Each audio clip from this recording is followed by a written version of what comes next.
So, before we begin, I wanted to let everyone know that I will be recording the webinar this evening. I like to make it available to people who were not able to attend. So, of course, please feel free to keep your cameras off if that doesn't suit you. And, of course, if you need me, you can always drop something into the chat.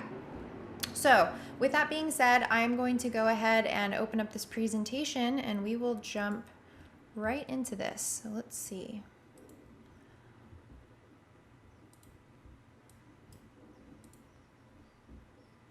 Ta-da! So hopefully everyone can see that okay, and if you can't, let me know right away. Otherwise, I'm just gonna go ahead and get started. So thank you all so much for being here this evening. I've been doing these webinars on a monthly basis this year, and I want to continue to do them, and every month is a different subject.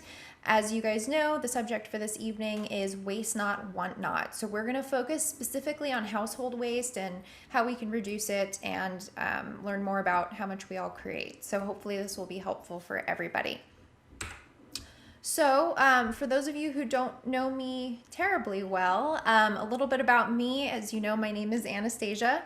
I have a bachelor's degree from Cal Poly Pomona. I'm a certified personal trainer, group fitness instructor, and nutrition coach, and I specialize in vegan nutrition. I have two crazy and wonderful dogs, and they keep me very busy.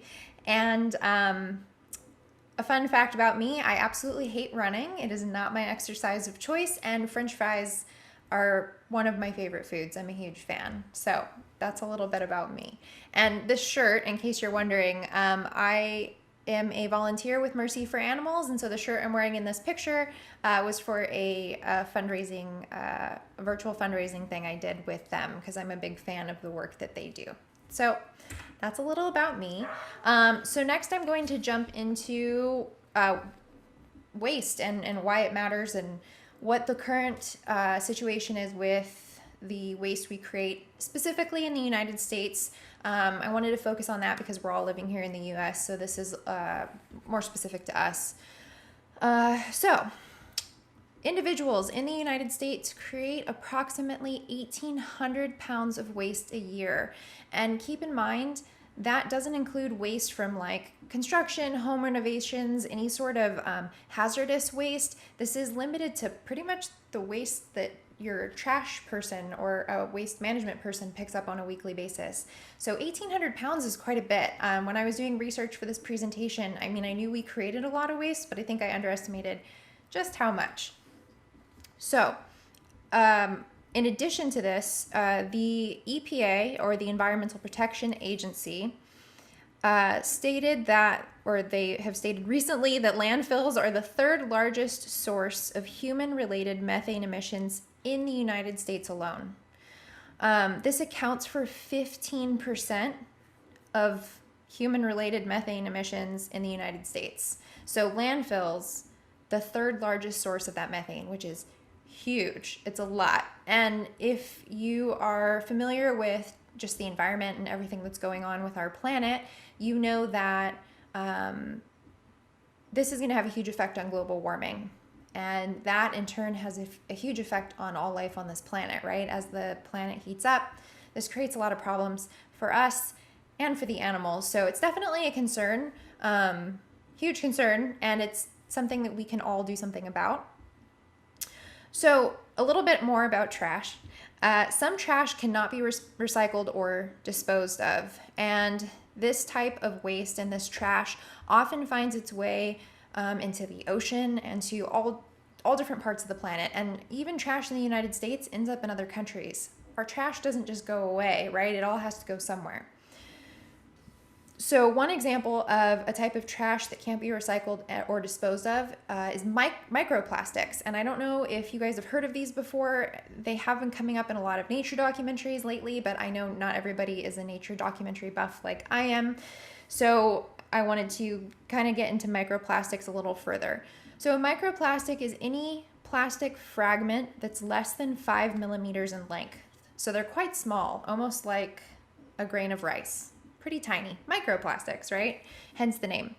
So these plastics, they're really difficult to get rid of, and they're being found in kind of alarming places. So A few examples of places that you can find microplastics are sea salt containers, so packaged sea salt. So if you purchase sea salt for cooking, microplastics have been found there. They've been found in beer, bottled water, tap water, tea bags, and especially in seafood. So for those of you who eat seafood, there's probably some microplastics in your dinner. So not a lot of studies have been done on what the actual effect of consuming these microplastics are, but just for myself personally, I don't feel super great about the idea of consuming microplastics, and I definitely drink tea and I cook with sea salt, so that's somewhat concerning.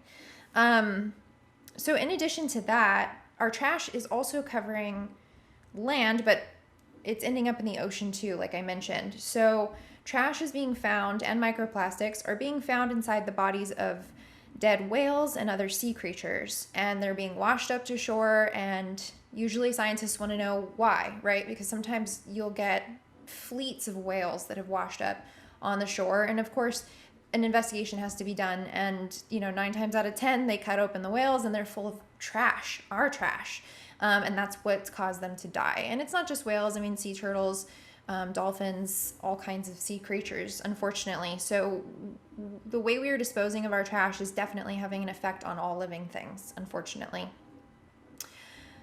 There's also, I'm sure you guys have heard about this, but there's a giant island of trash floating around in the ocean.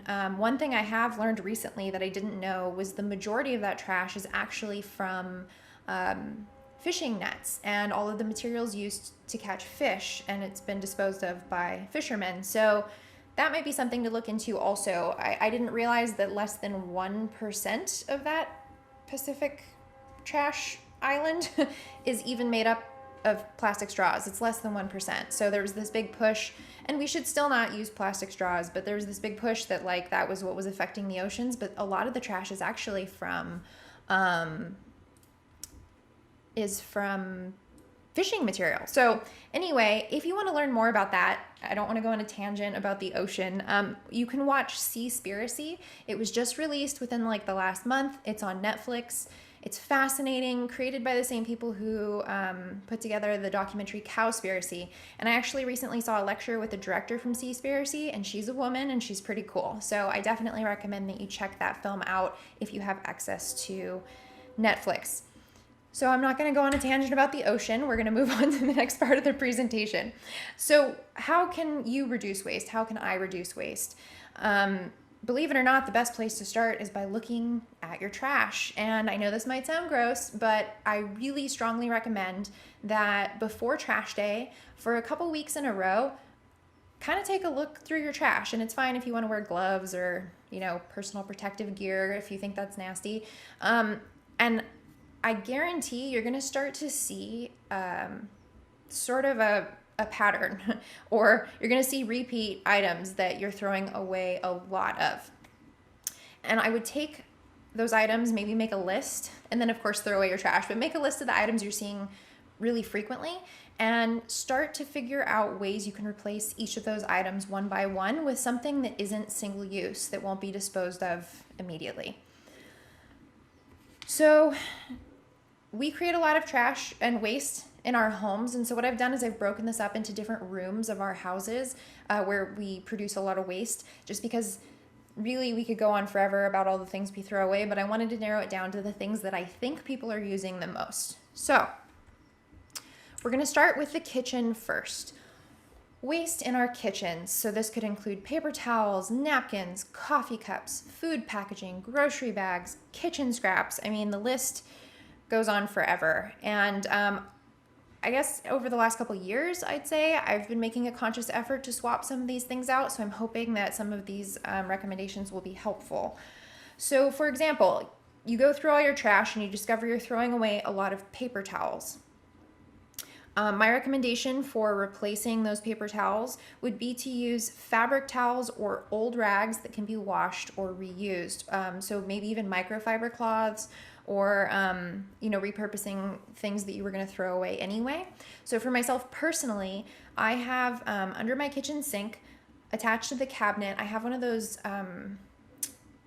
holders that's supposed to be for grocery bags. It's kind of like a grocery bag dispenser. Instead of using it for grocery bags, I fill it with microfiber and like cotton rags, and I use those as needed to clean my kitchen counters or my stove or clean up messes and any spills.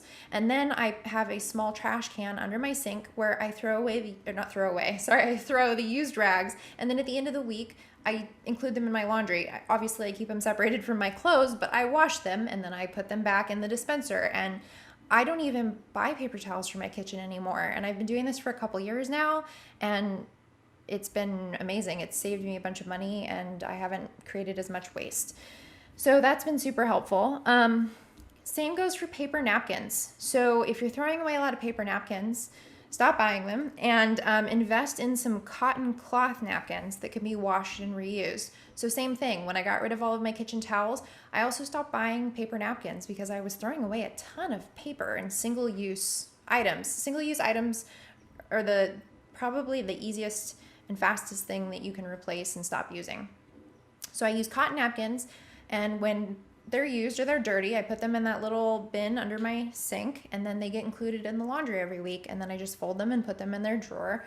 And it's been really convenient, really easy. So if you also find that you're throwing away a lot of coffee and to-go cups, I recommend that you start bringing your own cup and straw wherever you go. Some coffee shops might even give you a discount for using your own cup. I realize that right now during the pandemic, certain coffee shops might be discouraging this practice, but as soon as it's safe to do so, definitely bring your own tumbler, bring your own straws. And the reusable straws come in all materials. I've tried silicone and glass, and I ended up defaulting to metal. I'm a big fan of the metal straws, and they usually come with a fabric pouch so you can keep them clean. And I even purchased some reusable boba straws. Those are the extra round ones so that you can drink boba, and that's been really helpful also to encourage my boba drinking habit.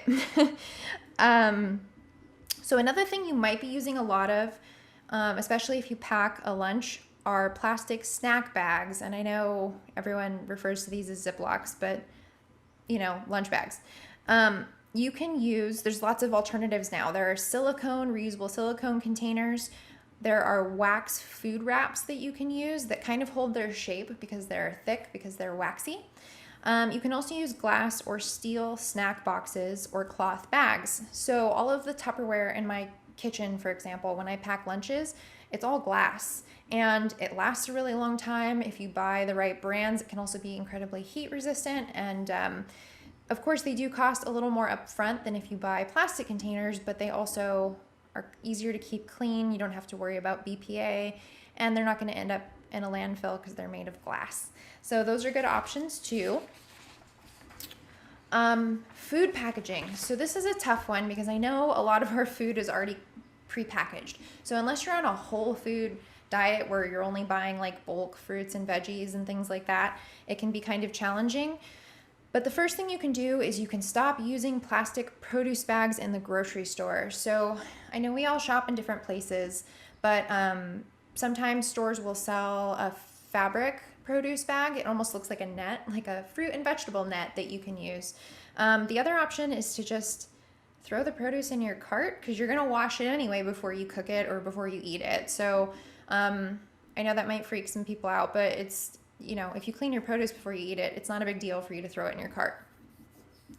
Another thing you can do is start shopping at local farmers markets and skip the bags there too. So I've noticed since the pandemic, if you go to a farmer's market, they're trying to make people feel safe and they're wrapping things in plastic bags. I'm actually asking them not to, and I'm bringing my own fabric produce bag or or my own reusable bag, just because there's no reason why we should be using plastic bags at a farmer's market. So that's something to consider also. I'm sure everyone who lives in California has been trained to do this, but use reusable grocery bags. And I know it's super easy to forget them. And so I have a container in my trunk of my car that is filled with grocery bags. I also put one in my husband's car because we kept forgetting them. And so now that they're in our trunks, we can't forget them. And that saves us from using a plastic bag at the store, and it saves us from paying that extra 10 cents. So kitchen scraps, I didn't want to get into crazy detail about this, but you can look into composting options. I know people who have done like worm composting, and that can fit under your kitchen sink. There's lots of different options for composting, and it's useful too if you have a garden and you need soil for that. So that's an option if you are throwing away a lot of kitchen scraps. Also, with a lot of veggie scraps, instead of throwing them out, you can make a vegetable stock and save yourself from buying a carton of vegetable broth, so that's an option too. Next, if you are using dish sponges and you are using dish soap that comes in a plastic container, there is a fun new alternative option. There are companies, and I'm including a link to at the end of this, and I'll email it to everybody.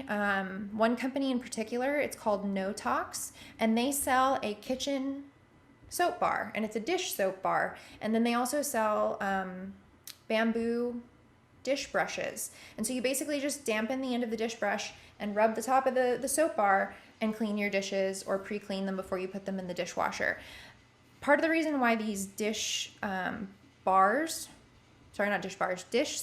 are so much better than buying the bottles of liquid soap is that they don't come in plastic, and oftentimes the soap bars are wrapped in either paper or recyclable cardboard, and so you're not creating as much waste as you do every time you buy a plastic bottle of soap.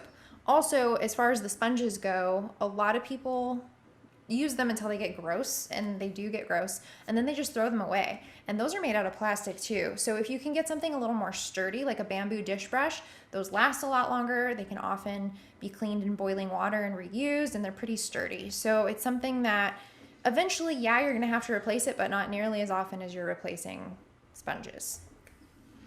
The last thing about kitchens, coffee filters. So if you make your own coffee at home and you have a drip coffee maker like I do, don't use paper filters. And if your office that you work at, if you work at an office, if they use paper filters, encourage them to buy a metal filter, and it just drops into the coffee pot, and it's reusable and it's dishwasher safe and it filters just fine. And then you're not throwing away paper coffee filters every time you make coffee, because that just is a total waste. So again, it's one of those things where you spend a couple dollars more, but you're not repurchasing it as frequently.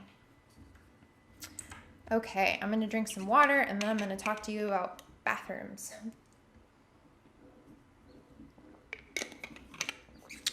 Okay, waste in the bathroom. So this can include a lot of things: feminine hygiene products, cosmetics, toothbrushes, soaps, toilet paper, you name it, shampoo bottles, everything, anything and everything. We create a lot of waste in our bathrooms.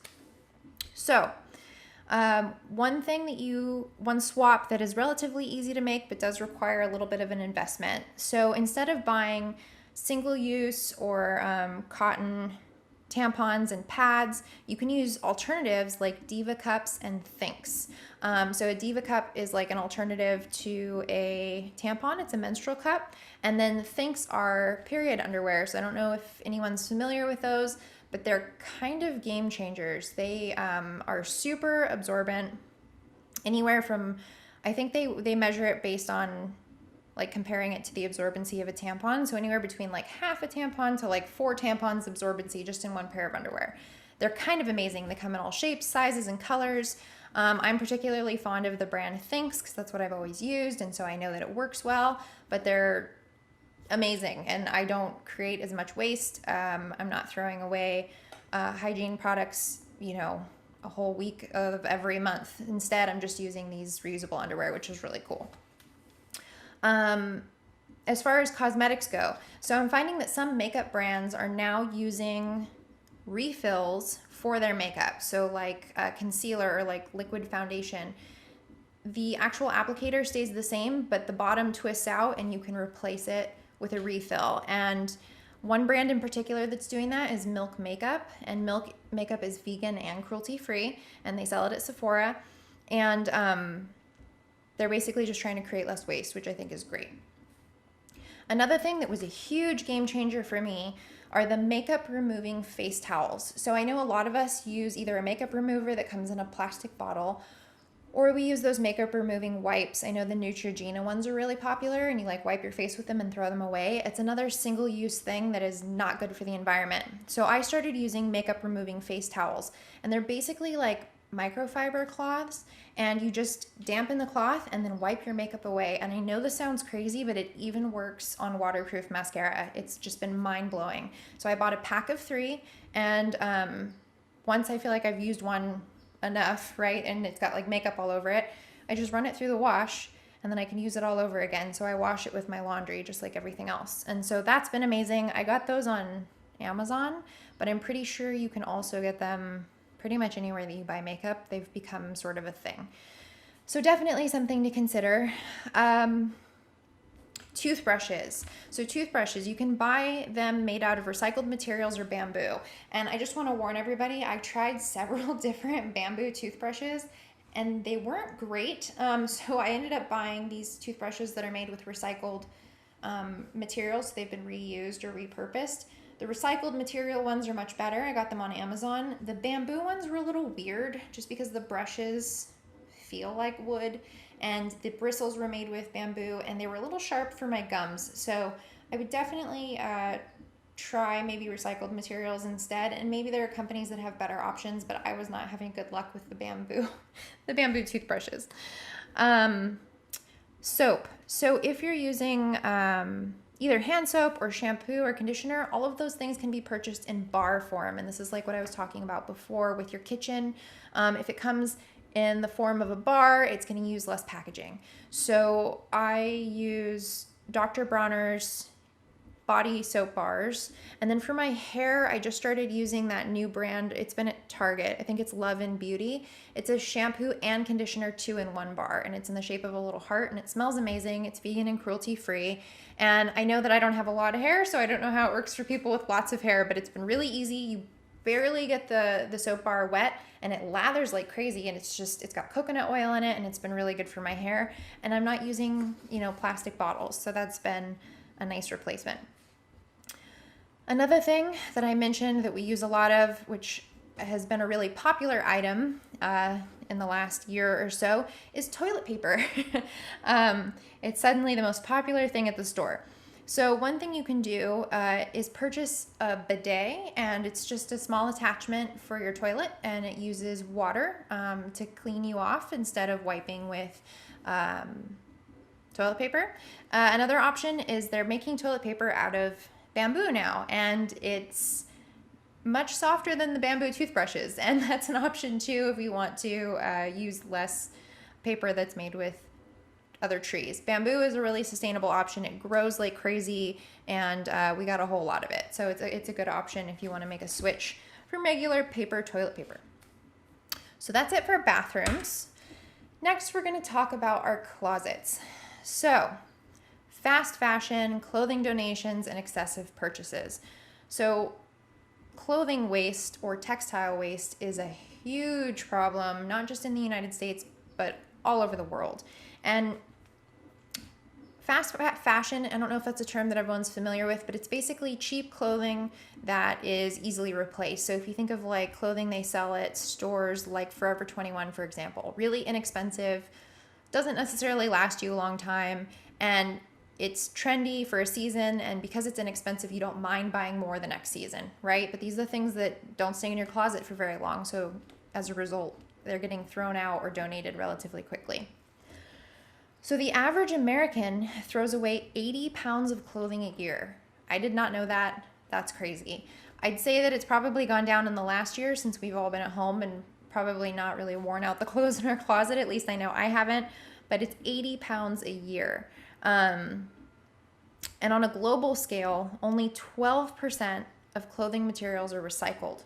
12% of all the clothing that all the people in the whole world are wearing. I mean, that's not very much. It's a lot of clothes we're talking about. So another thing that I was surprised about was that donating clothes doesn't always help the problem either. So 84% of the clothing items that we donate end up in a landfill or an incinerator, so they're burned. 84% is huge. If I think of all the trips that I've taken to Goodwill to drop off donations, 84% of that has ended up in a landfill anyway. And sadly, a lot of the stuff that ends up in a landfill that's a textile item is sent overseas to other people's landfills. It's not even here in the States. So when you buy a clothing item that you end up not liking or doesn't fit correctly, or it was cheap so it doesn't last very long, you're basically throwing it away in somebody else's country, or it's getting burned, which is really unfortunate and wasteful. So what can we do so that we don't create so much of this textile waste? For one thing, if you wait a little longer to buy an item and you save up the money and you buy something that's a little more expensive, but it's a better quality, it's an investment. So if you buy something that's better quality, it's going to be easier to mend or have altered, and it's a piece you can keep for a really long time. I think with certain brands, it's just, or certain items even, so you buy a jacket, like a jean jacket, and you take good care of it and you mend it when it needs mending instead of just throwing it away. That's something that can last you for years and years. It's not something that you should just throw away or dispose of. So I think that if there's anything that I've learned, it's that it's better for me to sit and wait and save up the money to buy the higher quality item than it is to fall into this trap of fast fashion and just buying things, wearing them for a season, and then disposing of them. Another thing that you can do is buy clothing secondhand. So all over, there are lots of really cool vintage clothing stores and secondhand clothing stores where you can buy items that are gently used that you can, make a home for.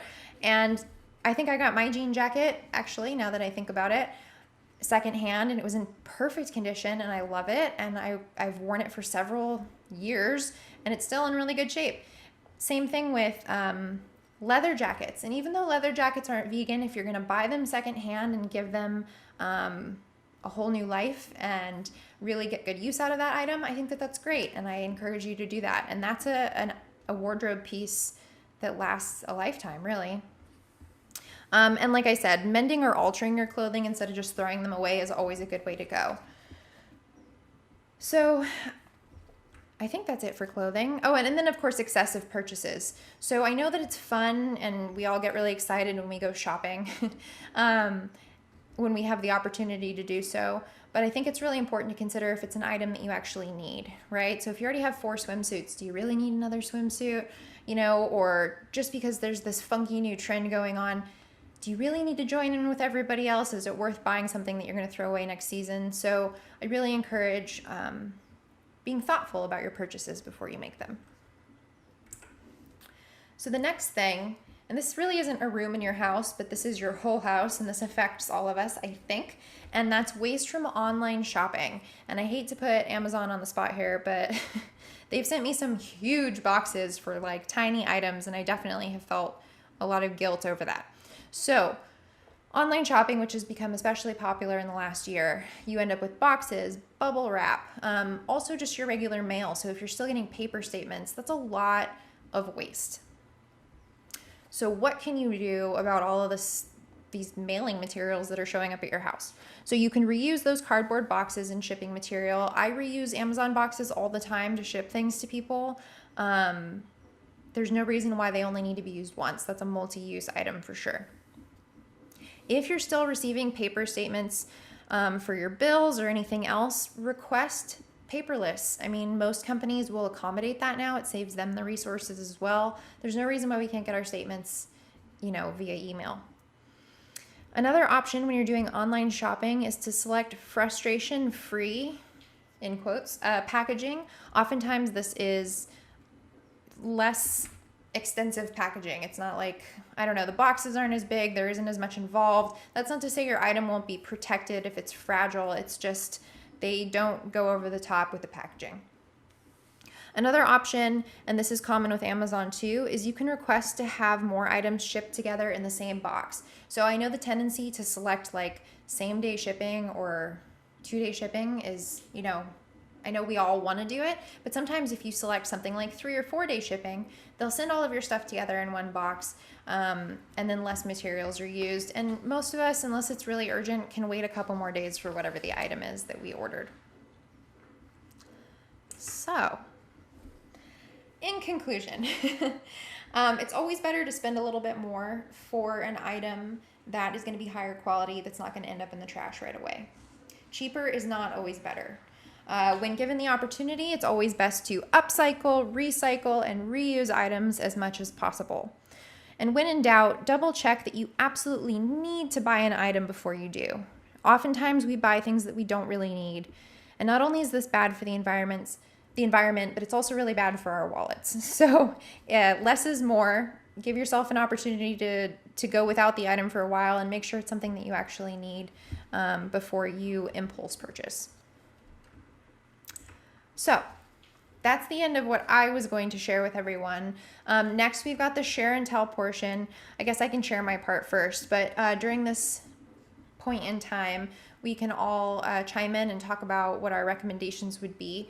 I do have some links here, but don't worry about trying to remember all of these. I am going to send them to you in an email along with the recording later on this week. But just to go over these really quickly. So No Tox Life is the brand I was mentioning. Not only do they make my all-time favorite non-toxic vegan deodorant, but they also sell the dish soap bars that I was talking about, bamboo brushes, and a lot of other reusable household items. Thinx period underwear. I'll send you a link for that. And then the bidet that I was talking about, I have a $10 off thing for that. So if you decide you want to install a bidet on your toilet and save some toilet paper, those are pretty cool. And as far as bidets go, they're pretty cost effective. It's not like the super fancy bidets in Japan that sing to you and light up and play music. This is a little more straightforward, but it's more affordable. And then the 3 links on the right are accounts that I follow. So there's Shelbi, and she is a vegan minimalist. So she has some really interesting content on her Instagram. The Minimalist Vegan is a book, but it's also a business owned by a husband and wife, and they're really cool. They have awesome recommendations for living in a way that's a little more minimal and eco-friendly. And then lastly, Pick Up Limes. And the person who runs Pick Up Limes, her name is Sadia, and she lives in the Netherlands, and she's on YouTube and all the social media platforms. And not only is she a minimalist, but she's a really fantastic cook. So if you're looking for really awesome vegan recipes that are whole food plant-based, she's the person to check out. She is also she's a nutritionist, so everything she makes is like really healthy and amazing. So those are my recommendations if you're looking for resources to learn a little more about just being more conscious with your purchases and the things that you bring into your home. So with that, I am going to stop sharing, and I will give you guys a chance to jump in if you want and talk a little bit about maybe what you do to create a little less waste in your homes. So if anyone wants to chime in, I'm all ears. Oh, hi. Nice to meet you. Hi, I know, finally. Yeah. So that was very thorough. Thank you so much. Of course, you're Um, welcome. I try to be thorough without doing too much. right. I was I don't know, I think you covered most of it, but I was thinking I remember a friend of mine who used to buy in bulk. She would always take her own Tupperware or mason jars to fill up for like herbs or rice if it was being bought in bulk. So I guess that's one thing that I thought of as well. Yeah. Yeah, that's a great option. And if you're in the city, see, like I'm in the suburbs, so we don't have this, but in some major cities Hmm. like Los Angeles, there are Yeah. actually like zero waste stores where they encourage people to Mm-hmm. bring, like you're saying, like in bulk, your own containers, but they even have like not liquid, powdered laundry detergent. They have all of the products Yeah. that we buy that come in packaging, but in Mhm. bulk, like you were saying. And I wish I had a place like that nearby. The closest I can get to buying bulk is like Sprouts, and I bring my Yeah. own bags for that, but I think it would be like a dream to go into one of those zero waste stores and like buy Hmm. everything there. I didn't know that they did that for detergent. That's pretty Yeah, cool. for everything. They have everything that you can imagine, and it's just in these big bins. But the thing that's been Hmm. a bummer in the last year is even Sprouts in their bulk area. I don't know if you guys have noticed, but they've prepackaged everything into half-pound plastic bags because everyone's so worried about germs. And so I'm hoping they stop doing Yeah. that soon because it's kind of a bummer. I'll definitely have to apply some of the stuff you've mentioned. Yeah, hopefully it's helpful. And I'm going to send an email after this too with all the links and then the recording, and because I know I went over a lot, and I can include some of the links to the products that I use too in case Mhm. that's helpful for you. Yeah, thank you so much. Of course. Yeah.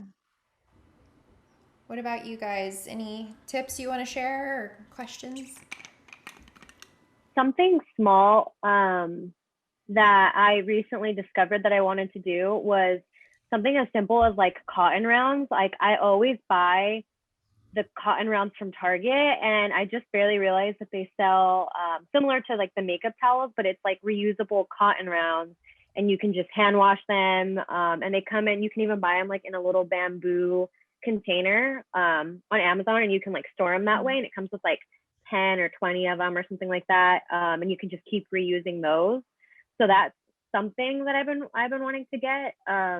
But touching on the stores that you were talking about, I do wish that we had one of those because I came across one in Long Beach, and you take your bottles there and they refill like your shampoo, conditioner, hand soap, all that kind of stuff. So I'm on the hunt for finding something like that because I think that's where I can have the most like where I can change the most, because I always buy like hair products, and I'm a sucker for like nice hand washes and stuff like that. But I think the bar soap suggestion was a good idea because I didn't really think about, I don't know why I didn't really think about like the plastic of keep buying these Bath and Body Works hand soaps when I can buy like a bar soap. So I think that was like a really good suggestion. But I'm trying to do beauty stuff right now and trying to not buy so much with that. Sure. And those cotton rounds, I didn't know. I don't use them very often, but that's really good to know because Brian uses them.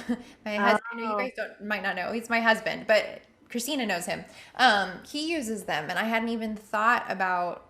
I yeah. didn't even realize there was an alternative, so I'll have to look that up. Yeah, it's super cool. I don't know where else they sell them, but I've seen like a ton of them on Amazon. And they're pretty affordable too. I think they're like $14 maybe, but it comes with like 10 or 20 of them, and you can get different sizes, like big or small. So I think that's like a easy little switch that I'm gonna do. I'm waiting until I'm done with my cotton rounds that I bought recently, and then I'm gonna transition over to that. But yeah. Yeah, that's awesome. I'll have to look those up. I had no idea. And the place in Long Beach, I've heard about that. I don't know if you told me. Someone It's else told me about that recently too. maybe maybe I did. It's called BYO, I think. Yeah, like bring BYO, your like own. bring your own. Yeah. And my sister's friend, she told us about it, and that's like all she gets her stuff from. So I think that's really cool. But like you said, I don't really know of them having something like that in our area. I don't think that they do. But I'm Right. on the hunt for it. I want to go. Yeah, I know there's one. So Bestie's Vegan Paradise in LA. It's over by the big blue Scientology building. They have Uh, they have a section of their store that's like bring your own container also. But I oh, don't find myself out there very often. It would be quite like a drive. But Long Beach is closer. Long Beach is closer, I think. So I think, Yeah. and there's some good vegan restaurants down there. So it might be worth like Hmm. taking a field trip to buy Yeah, detergent definitely. and food. Hmm. Cool. Those are good ideas. I'm gonna have to look those things up. Mhm. I think another thing that I do too is like with Amazon, I know I used to be like, I used to want to do it like you had said, like next day, and I want it now. But something that I try and really do now is if I don't need it yet, like something really small, like the other day I needed batteries, and it was like a special kind of battery. And I was like, I don't want to order that for just one little thing. So I waited until there was like something else I needed. And then I order it that way, because even just something that small, I feel guilty ordering with. So I just kind of think about what I need to buy before I get it shipped to me so I can just do it all at once. I think Yeah. that's another thing. I'm an avid Amazon shopper, so I have to cut back somewhere if I can. Yeah, no, I have that problem too with I kind of wish I didn't order things from Amazon. I know, me too. It's so convenient, and actually even my prescriptions come from Amazon, and I don't Oh have to, wow. because I hate going to the pharmacy.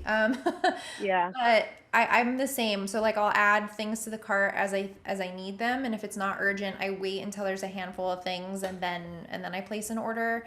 That's one thing though I think our household needs to work on. In other words, my husband needs to stop placing so many Amazon orders, because sometimes I'll get to the porch and there's like 10 small boxes and I'm like, okay, this didn't have to happen. What's going on? So Yeah, it's probably a household discussion. But it's something I want to work on. And I think too, just if you think about all of the emissions from all of the vehicles that it took to get all those true. packages to your porch. Like when I started getting my prescriptions, initially they were flying them in, which is so unnecessary. It said like Amazon Air, and I was like, oh my God, this had to get on a plane. Like I could have just gone to CVS, Oh, you know? So I think small things like that, it's just difficult, like fighting the convenience factor, and trying to make conscious decisions. It's hard. The world doesn't, these businesses don't make it easy for us to do the right thing. I know. Small The steps. reusable vegetable bag thing is smart though. I didn't even know you could do that. Do they get like annoyed, like the cashiers or anything like that when you do that, or did they mind at all? No, No, no, I haven't that's had really any smart. issues. So it almost looks like it's got handles, and they almost look like a net, like, and they're made out of like Mm, canvas and stuff, and you can just fill it with your produce. And no, it's no different because they still weigh the items the same way. So it's definitely better. I've seen people, and especially in 2020 when I was having groceries delivered, people were like double and triple bagging my stuff with plastic, and I was yeah. freaking out. I was like, I'm not afraid for people to touch my food. It's okay because I'm gonna wash it, you know. But I think Mm-hmm.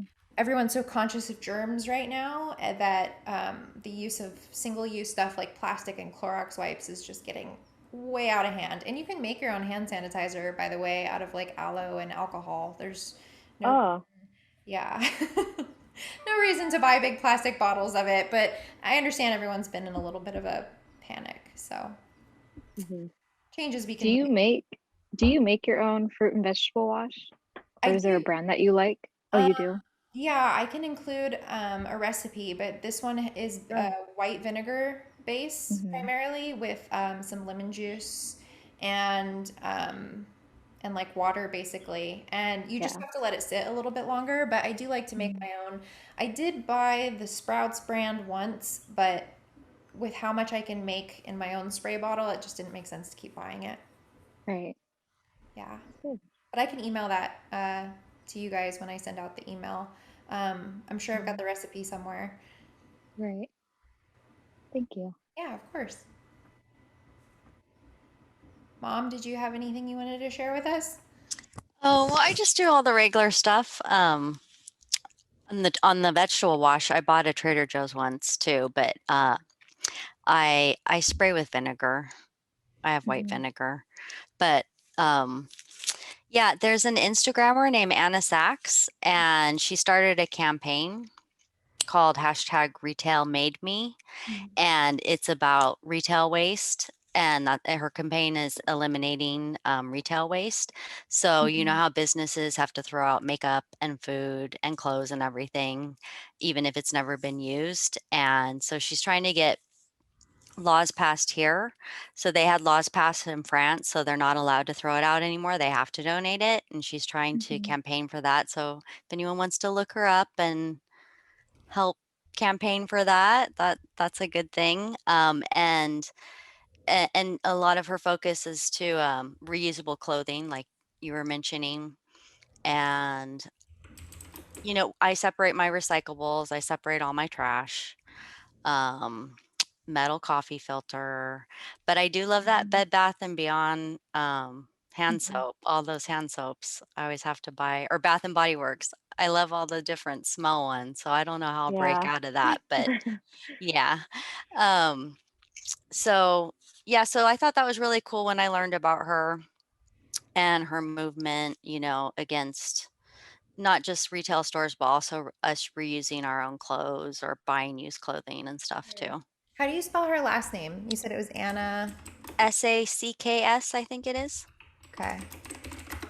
Try and find her. And she got nicknamed the trash walker, and she calls herself an anti-waste enthusiast.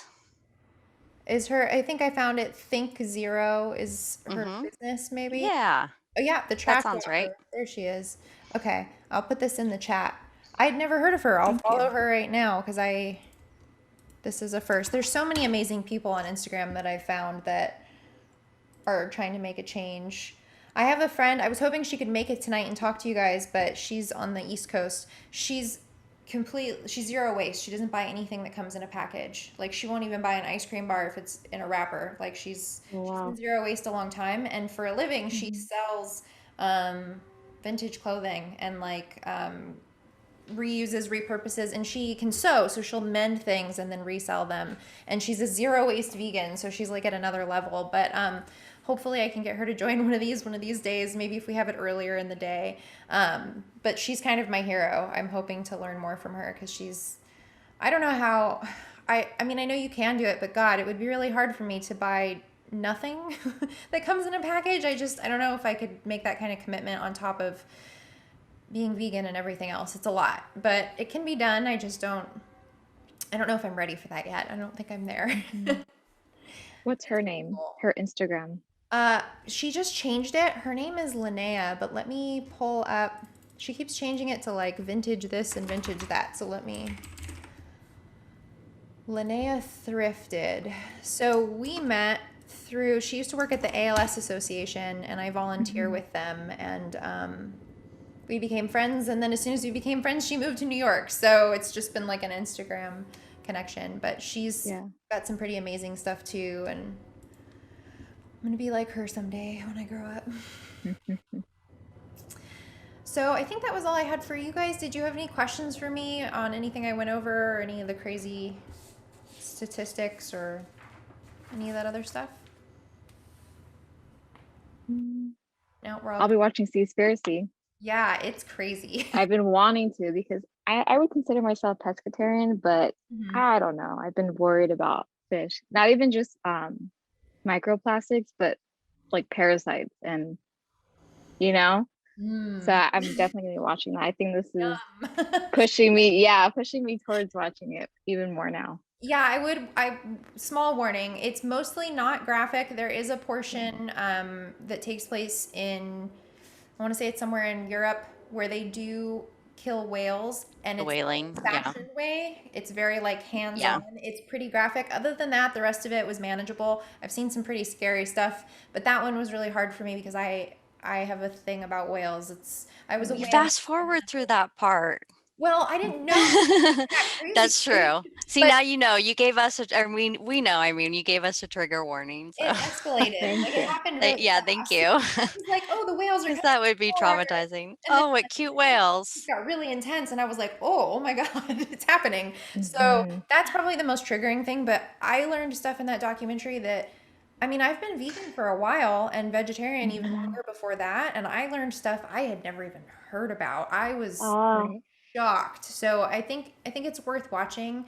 Even my husband watched it, and he's a vegan, but like I normally can't get him to watch stuff like that, but he watched it and he was like, I didn't know about these things, and it was really eye-opening for him too. So I think it's definitely worth watching. Maybe not not while you're eating, but maybe at another time. But it's good, and it's a free film, and the director's a woman, and I'm all about supporting female directors, so it's worth giving a watch. Okay, definitely will then. Yeah, it's That's good to know. Yeah. I didn't want to watch it because I was like, I don't eat seafood anyway, and so I was like, I don't think I need to really watch it. I'm not eating it, but now that you say that there's like more info that is helpful, I definitely am going to watch it. I've been hearing people talk about it. Yeah, it's not just about, oh God, it was just so much. I don't know. You just have to see it. It blew my mind. Okay, I'll watch it. And it's crazy too, because it even talks about how it's affecting human lives too. So I've talked about this a little bit, and it's going to be in my vegan guide that's coming out soon, but there's a lot of racism and like human rights injustices that occur as a result of animal agriculture. And this documentary, Seaspiracy, talks about slavery and fishing, and it's a thing, and it's happening. And it's crazy. And I was like, whoa, like this, I never even thought of this when I used to eat seafood. Like, it's not just how it affects the environment and how it obviously affects the fish, it's affecting people and human rights too. So it's pretty shocking. I mean, just like with any documentary, like the music is unnecessarily intense and it's a little like dramatic, but what they're trying to tell you is true and it's important. So if you can see past like the intense fluffiness of it, it's a, Yeah. they've got good messages to share. Definitely. Okay. So that was it. That was all I had for you ladies this evening. And I was going to mention that my next webinar is in about a month. It's going to be on Wednesday, June 16th. And I'm going to be talking about consistency in the kitchen. So it's specifically about eating healthy or being mindful about what you're eating and how to be consistent with eating in a way that works well for you and your body. And it's very anti-diet, anti-crash and fad diet type of thing, and more about like how can I consistently meal plan and things like that. So that subject is a little bit lighter than trash, but I think it'll be helpful for some people because I've been getting a lot of questions about just how to be consistent with eating healthy and things like that. So hopefully that will be helpful for you guys if you can make it. And I'll just send you an invite once that's up on my calendar. Since you attended this webinar, I'll just send you one for that one. And if you can make it, great. If not, I record everything and I'll put it up on YouTube.